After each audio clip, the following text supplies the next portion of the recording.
Bienvenido al segundo estudio sobre el santuario.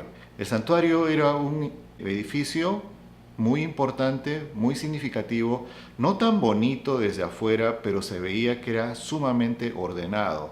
De hecho, yo he estado trabajando en un modelo de santuario y si tú no pones las cosas precisamente en su lugar, se rompe la armonía. Dependía de un orden, inclusive los colores y todo, los metales, tenían cumplían una función cada uno de ellos y era una linda forma en la cual Dios le enseñaba a su pueblo cómo Él los iba a salvar. Había un atrio exterior rodeado por unas columnas, 60 columnas revestidas de plata con bases de bronce. Esa parte exterior era cercado con velos de lino blanco. Y a medida que tú ibas entrando, entrabas por la puerta estaba hacia el este y tú podías encontrar ahí el altar del holocausto. Avanzando un poquito más, llegabas a la fuente del agua que se utilizaban los sacerdotes para lavarse y poder entrar al santuario también para los sacrificios, y entrabas ya al santuario en sí. El santuario en sí constaba de dos partes. Ni bien tú entrabas al santuario a través de un velo muy bonito, tú veías hacia la parte sur el candelabro de los 7 brazos, muy lindo, muy hermoso este candelabro. Hacia el frente, hacia el norte, frente al candelabro, se encontraba la mesa con 12 panes que simbolizaban las 12 tribus de Israel. Un poquito más adelante, en el mismo lugar santo, frente al segundo velo del santuario, se encontraba el altar del incienso. Pasando este segundo velo se entraba al segundo departamento del santuario, que era el lugar santísimo, el lugar más importante del santuario. Allí se encontraba el arca del pacto, muy linda esta arca del pacto, y adentro del arca del pacto se encontraban los 10 mandamientos escritos por Moisés, se encontraba la vara de Aarón y se encontraba un recipiente con un poco de maná. Todo esto tiene un significado, un simbolismo que lo vamos a ir estudiando. Era un lugar muy lindo, era un lugar muy hermoso, sobre todo adentro. Cuando tú entrabas al santuario era una cosa impresionante porque tú veías todos esos ángeles labrados allí por todas partes, en las cortinas, en el techo, los veías en el arca, todo de oro, con una luz que lo hacía todo más bonito, las luces del candelabro. Realmente algo muy lindo, algo muy lindo, algo muy bonito. Era como estaba dispuesto este santuario. Y venía así, venía así. Ahora, entre el atrio y el santuario, entre todo el tabernáculo y el pueblo de Israel, había una distancia, había un vacío. Era como un gran cuadrado del campamento del pueblo de Israel. Y entre el tabernáculo que estaba al centro y las carpas de los levitas que rodeaban el santuario, había más o menos 2000 codos, que después esa fue la distancia que se autorizó para caminar el día sábado. Eso no estaba en la Biblia, eso fue una invención humana, pero había una distancia de 2000 codos entre el tabernáculo y las carpas que lo cercaban. Entonces las personas que se acercaban al santuario tenían la posibilidad de verlo desde bastante lejos, absolutamente sin ninguna carpa que estuviera cerca. Eran 2000 codos de distancia entre las carpas del pueblo de Israel, las carpas de los levitas que cuidaban el santuario y el santuario en sí. Hacia el este se ubicaban las carpas de Moisés, de Aarón, de los principales sacerdotes. Después hacia el sur se ubicaban las carpas de Coat y su familia. Hacia el oeste se ubicaban las carpas de Gersón. Hacia el norte se ubicaban las carpas de Merari. O sea, algo bien interesante, Dios había puesto a sus sacerdotes, a sus ministros, que tenían que custodiar las preciosas verdades del santuario. Esto tal vez es una ilustración muy linda para nosotros hoy día, que tenemos también, si tú has sido llamado como un ministro, si tú has sido llamado como un sacerdote para Dios, como un pastor, ¿verdad? Tú tienes que cuidar las preciosas verdades del santuario, porque a través de eso Dios nos muestra cómo nos va a salvar. Y bueno, también el pueblo de Israel acampaba un poco más allá de las carpas de los levitas, acampaba el pueblo de Israel, las 12 tribus acampaban allí, era como un gran ejército, todo bien ordenado. Primera cosa, vamos a hablar un poco de estas tribus un poquito más adelante, pero primera cosa que yo quería mencionarte era de que Cuando tú ves la organización del campamento, la disposición de todas las partes del santuario en relación con el campamento, algo estaba bien claro. El santuario estaba en el centro y la presencia de Dios misma estaba en el centro mismo del pueblo de Israel.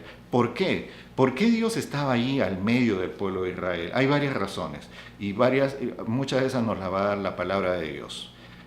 Dios estaba en el centro del campamento. ¿Por qué? Vamos a abrir la palabra de Dios. Isaías capítulo 4, versículo 5. Dice este pasaje: entonces, sobre todo lugar del monte de Sión y sobre sus asambleas, Jehová creará nube y humo de día y resplandor de fuego llameante de noche, porque sobre todos habrá una cubierta de gloria. Y habrá de día un cobertizo para dar sombra ante el calor abrasador y para refugio y protección de la tormenta y del aguacero. Interesante. O sea, Dios estaba ahí en medio del campamento porque allí del medio del campamento durante el día había una nube luminosa que protegía al pueblo de Israel de los rayos inclementes del sol ahí en medio del desierto, y en medio de la noche salía una columna de fuego que calentaba el campamento e impedía era como una suerte de calefacción para el pueblo de Israel, y lo cuidaba también. Se reflejaba desde el santuario, había una cubierta de gloria, dice allí la palabra de Dios. Y sabes, tener a Dios en medio del campamento, el primer propósito es para que la gloria de Dios se pueda manifestar en el medio del campamento. Ahora, si nuestro cuerpo también es un santuario, el propósito principal del por qué nosotros somos hijos de Dios es para que nosotros podamos darle gloria a Él. Y dice el siguiente pasaje que de esta forma Dios protegía a su pueblo. Si Dios está en el medio del campamento, Dios puede proteger a su pueblo. Y sabes, tener a Dios en el centro de la vida también permite que Dios proteja nuestras personas, nuestras familias, nuestra iglesia. Cuán importante es tener a Dios en el centro del campamento. Hay otra razón más por la cual la palabra dice que era tan importante que Dios estuviera allí en el medio del campamento. Dice el Salmo capítulo 78, versículo 52, pero hizo que su pueblo partiera cual manada y los llevó por el desierto cual rebaño, los guió con seguridad para que no tuvieran miedo, y el mar cubrió a sus enemigos. Cuando Dios quería que el pueblo de Israel se mueva, Él se levantaba esa nube y se empezaba a mover. Cuando eso pasaba, Moisés daba la voz y todo el pueblo de Israel se preparaba y salían, porque ahora era el momento de caminar. Y el pueblo de Israel no se guiaba por un mapa, eran dirigidos por la nube. La nube los guiaba de un lugar a otro. Y esa es la otra gran razón, la tercera razón por la cual Dios es importante que esté en el medio del campamento, porque Él nos guía. Si tú no tienes a Dios en el medio de tu vida, entonces es difícil que Él te pueda guiar. Es importante que Dios nos guíe en el camino de esta vida, con nuestras familias, con nuestra iglesia, con nosotros mismos. Por eso es importante que Dios esté en el centro. Hay otra razón más por la cual Dios debe estar en el centro, y se presenta en Salmos capítulo 78, versículo 54. Dice allí la palabra: después los trajo al territorio de su santuario, a este monte que adquirió con su diestra. O sea, Dios trajo al pueblo de Israel y les hizo que pongan el santuario, les hizo que pusieran el santuario allí. Él hizo que el pueblo de Israel se pusiera alrededor de él. Él lo separó como su pueblo. Y esto quiere decir de que es importante, si tú quieres que Dios esté al medio de tu vida, Dios va a traer tu vida cerca a Él, Dios te va a santificar. Esta es la otra razón. Dios te santifica, te separa para que tú seas un pueblo diferente. Una de las cosas interesantes que he visto en estos modelos del santuario es de que cuán importante es el orden para Dios. Cuán importante, todo el campamento de Israel estaba bien dispuesto, era un cuadrado perfecto, cada carpa estaba en su lugar, el santuario estaba al medio. Así debe ser nuestra vida, así debe ser la vida de nuestra familia, así debe ser nuestra casa, así debe ser nuestra iglesia. Es importante que este tipo de cosas siempre se tenga presente en la vida de una persona. Una razón más por la cual Dios tiene que estar al centro se presenta en el Salmo 78, versículo 55. Dice allí la palabra de Dios: arrojó a las naciones de delante de ellos, les repartió a cordel la heredad, e hizo habitar en sus tiendas a las tribus de Israel. Y esta razón es una razón muy importante. Si Dios estaba al medio, entonces esa era la garantía de la victoria. Si Dios estaba al medio, eso quería decir de que un día Dios les daría la tierra prometida. Y sabes, por eso es importante tener a Dios en el medio de la vida, porque si Dios está en el medio de tu vida, Dios no solamente te guía, Dios no solamente te protege, Dios no solamente revela su gloria en medio de ti, Dios un día te va a dar la tierra prometida. No solamente a ti, a tu familia, a tu iglesia. Cuán importante es que Dios siempre sea el centro. Ahora, alrededor del santuario se ubicaban las carpas de las 12 tribus de Israel. Estaban divididas en 4 grupos liderados por tribus que eran muy importantes cada una de ellas. Hacia el este se encontraban las carpas de la tribu de Judá, las carpas de Isaacar y las carpas de Zabulón. Esto era hacia el este. La tribu de Judá era la tribu más grande, era la que protegía el frente del campamento. Hacia el sur se encontraban las carpas de Rubén, de Simeón y de Gad. Era un segundo grupo dirigido por Rubén. Hacia el oeste se encontraban las carpas de 3 tribus que no eran muy numerosas, pero eran muy aguerridas. Aparecen en varios pasajes de la Biblia como tribus realmente que no necesitaban ser muchos para hacer realmente mucho problema cuando querían hacerlo, especialmente para sus enemigos. Están las tribus de Benjamín, Manasés y Efraín. Esas 3 tribus, no tan grandes, pero bastante poderosas, digamos, militarmente, se encontraban hacia la parte trasera del santuario, apuntando hacia el oeste. Y hacia el norte se encontraban las tribus de Dan, de Aser y de Neftalí. Este era el cuarto grupo que se ubicaba hacia el norte. Ahora, me he puesto a ver, porque sabes, si tú has creído en Cristo Jesús, tú eres parte del campamento de Dios. Tú estás también allí en el campamento de Dios, porque Dios está guiándote a ti, a tu familia, a la iglesia. Dios le está guiando también a la tierra prometida. Tú eres parte de ese campamento. ¿Y sabes para qué Dios te puso en el campamento? Los nombres de los 4 líderes de estos grupos de tribus nos dan una pista muy importante. ¿Para qué tú estás en el campamento? Judá tenía una banderita. Cada tribu tenía una banderita, pero la banderita de Judá mostraba a un león. ¿Sabes lo que significa el nombre Judá? El nombre de Judá significa alabar. Dice Génesis capítulo 29, versículo 35, que la mamá de Judá concibió otra vez y dio a luz un hijo y dijo: esta vez alabaré a Jehová. Por eso llamó su nombre Judá y dejó de dar a luz. Cuando Judá nació fue motivo de gran alegría para sus padres y le pusieron el nombre Alabar. Esta es la primera gran razón por la cual Dios quiere que tú estés en el campamento. Dios no te puso en el campamento para renegar. Dios no te puso en el campamento para dividir al campamento. Dios te puso en el campamento para alabar el santo nombre de Dios. Hacia el sur se encontraba el grupo dirigido por la tribu de Rubén. ¿Y sabes lo que significa Rubén? Rubén tenía otra bandera. En la bandera de Rubén se encontraba un hombre allí en su bandera. ¿Y sabes lo que significa Rubén? Significa orar. Orar. Literalmente significa me miró.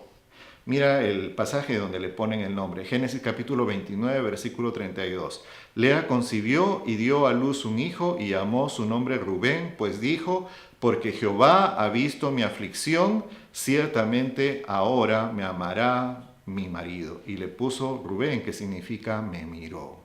O sea, y a tanto clamaba a Dios que finalmente Dios la miró y le dio la bendición de un hijo. Y es así como debemos orar. Es así cuánto nosotros tenemos que orar. Tenemos que orar hasta que Dios nos mire. Tenemos que orar hasta que veamos que Dios trabaja en nuestra vida. Esto se llama fe. Esto se llama fe y es algo importante que nosotros como cristianos tenemos que tener. Entonces, ¿para qué te puso Dios en el campamento? ¿Para hablar mal de los dirigentes? ¿Para qué te puso Dios en el campamento? ¿Para chismear de otras personas? No, Dios te puso en su santo campamento para orar, para que tú puedas orar y dar gloria al nombre de Dios. Decíamos que hacia la parte del oeste se encontraban estas tribus bien aguerridas. Una de ellas era la tribu de Efraín, que era la tribu que realmente dirigía a este grupo de tribus. ¿Y sabes lo que significa Efraín? Efraín, que tenía como bandera un buey, significa llevar fruto. Dice la palabra de Dios en Génesis capítulo 41, versículo 52. Al segundo lo llamó Efraín, porque dijo: Dios me ha hecho fecundo en la tierra de mi aflicción. Y su banderita era un buey, y significa el nombre de Efraín, que era el líder de este grupo que iba atrás del santuario, significa llevar fruto. Y esa es la tercera gran razón por la cual Dios te ha puesto en medio del pueblo de Israel. Esa es la razón por la cual Dios te ha puesto en el campamento de Dios, para que tu vida lleve fruto y dé gloria al nombre de Dios. Y finalmente, hacia el norte estaba el grupo de tribus que era liderada por Dan. Y Dan tenía una bandera con un águila. Ese era el símbolo de la tribu de Dan. ¿Y sabes lo que significa el nombre de Dan? El nombre de Dan significa hacer justicia. Es un muy bonito nombre. Es un muy bonito nombre. Dice la palabra de Dios en Génesis capítulo 30, versículo 6. Entonces Raquel dijo: Dios me ha hecho justicia, también ha escuchado mi voz y me ha dado un hijo. Por eso llamó su nombre Dan. Qué lindo. Dios te puso en su santo campamento para que tú puedas hacer justicia hacia otras personas, para que tú puedas obrar correctamente. Qué lindos nombres de estos hijos de Jacob, que nos muestran cuál es el propósito de Dios para tenernos en su iglesia, para tenernos como parte del pueblo de Dios. Ahora, ¿cuál es la relación entre Jesús y el santuario? El santuario nos enseña muchas lecciones muy importantes acerca de Cristo Jesús. Dice San Juan capítulo 1, versículo 14, y el Verbo se hizo carne y habitó entre nosotros y contemplamos su gloria como la gloria del unigénito del Padre, lleno de gracia y de verdad. Y este versículo es muy lindo, más adelante lo vamos a tocar varias veces en este estudio del santuario. Jesús vino a poner su carpa, dice literalmente el idioma original de la Biblia, el griego, en el Nuevo Testamento. Jesús vino a poner su carpa en medio de nosotros para mostrarnos la gloria de Dios. En este lindo santuario, ¿sabes? He estado trabajando en el modelo del santuario y tú desde fuera ves esos velos de lino blanco que rodeaban el santuario. Si tú te acercabas al santuario desde afuera, veías eso, veías las barras de plata que no llaman mucho la atención, la verdad, con las bases de bronce, cuando tú ibas acercándote al campamento. Y cuando tú mirabas el edificio en sí, el edificio sobresalía un poquito encima de ese límite, de esos velos que rodeaban el santuario, pero el techo del santuario era hecho de pieles de unos manatís que ya no existen más, parece que se han extinto. Y los manatís, por ejemplo, en mi país, que hay manatís, su piel es negra, su piel es de color bien oscuro. Puede que haya manatís de otros lados, pero parece que el color era negro. Entonces tú veías ahí como un rectángulo tapado con unas pieles negras. Eso era todo lo que tú podías ver desde afuera, desde lejos del santuario, a medida que te ibas acercando. No algo muy atractivo, blanco con negro, con unas así, bases de bronce, con unos parantes de plata. No era algo tan atractivo. Y Cristo Jesús no fue la persona más, no nació en una cuna de reyes, pero vino a mostrarnos la gloria de Dios. Por eso es importante esta relación entre Jesús y el santuario. Dice Hebreos capítulo 4, versículo 14, por tanto, teniendo un gran sumo sacerdote que ha traspasado los cielos, Jesús, el Hijo de Dios, retengamos nuestra confesión, porque no tenemos un sumo sacerdote que no puede compadecerse de nuestras debilidades, pues Él fue tentado en todo, igual que nosotros, pero sin pecado. O sea, tenemos a Jesús. La relación de Jesús con el santuario es de que Él puede compadecerse de nosotros. Él quiso estar cerca a su pueblo mediante el santuario para que el hombre supiera, para que el hombre comprendiera que Dios estaba allí compartiendo las penurias y compartiendo los desafíos de ese viaje que ellos estaban haciendo hacia la tierra prometida. Dice 1 de Pedro capítulo 1, versículo 18, «Tened presente que habéis sido rescatados de vuestra vana manera de vivir, la cual heredasteis de vuestros padres, no con cosas corruptibles como oro o plata, sino con la sangre preciosa de Cristo, como de un cordero sin mancha y sin contaminación. Él a la verdad fue destinado antes de la fundación del mundo, pero ha sido manifestado en los últimos tiempos por causa de vosotros». Entonces, ¿cuál es la otra relación entre Jesús y el santuario? Bueno, en el santuario se efectuaban muchos sacrificios. Y esos corderos, millares, millones de corderos que murieron durante todos esos siglos, nos señalaban el sacrificio futuro que iba a hacer Cristo Jesús por nosotros.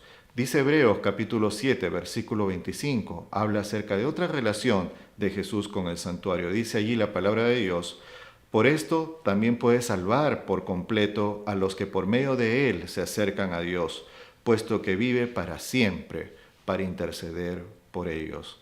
Parte de los servicios del santuario involucraba mucho lo que los sacerdotes hacían por el pueblo. Ellos recibían al pueblo con toda amabilidad allí en la puerta exterior del atrio. Los llevaban adentro porque se estaba jugando la salvación del pueblo de Israel, se estaba jugando la salvación del pecador. Y esos sacerdotes ministraban para la salvación del pueblo. Eso es algo que nosotros hoy día, digamos, una persona que es un pastor tiene que entender. Si Dios te ha llamado, es para que tú seas un instrumento de salvación para el pueblo. Y cada miembro de la iglesia de Dios, Dios no te ha puesto en la iglesia para dividir la iglesia. Dios no te ha puesto en la iglesia para desolar la iglesia. Dios te ha puesto en la iglesia porque cada uno de nosotros, ¿verdad?, es parte de un real sacerdocio. Ahora en este nuevo pacto, en esta nueva alianza. Dios te ha puesto en la iglesia para ser un instrumento de salvación, así como Jesús ha sido un instrumento de salvación para nosotros. Dice 1 de Juan capítulo 2, versículo 1 y versículo 2. «Hijitos míos, estas cosas os escribo para que no pequéis, y si alguno peca, abogado tenemos delante del Padre, a Jesucristo el justo. Él es la expiación de nuestros pecados, y no solamente por los nuestros, sino también por los de todo el mundo». Qué lindo que este maravilloso santuario nos mostraba algo muy real. El pecado es un problema de la raza humana, pero gracias a Dios que hay una solución por medio de Cristo Jesús, el Cordero de Dios que quita el pecado de todo el mundo. Ojalá que puedas cumplir el propósito por el cual Dios te puso en el santo campamento. Que tú puedas darle gloria a Dios en tu vida, cada día de ella. Que Dios te bendiga.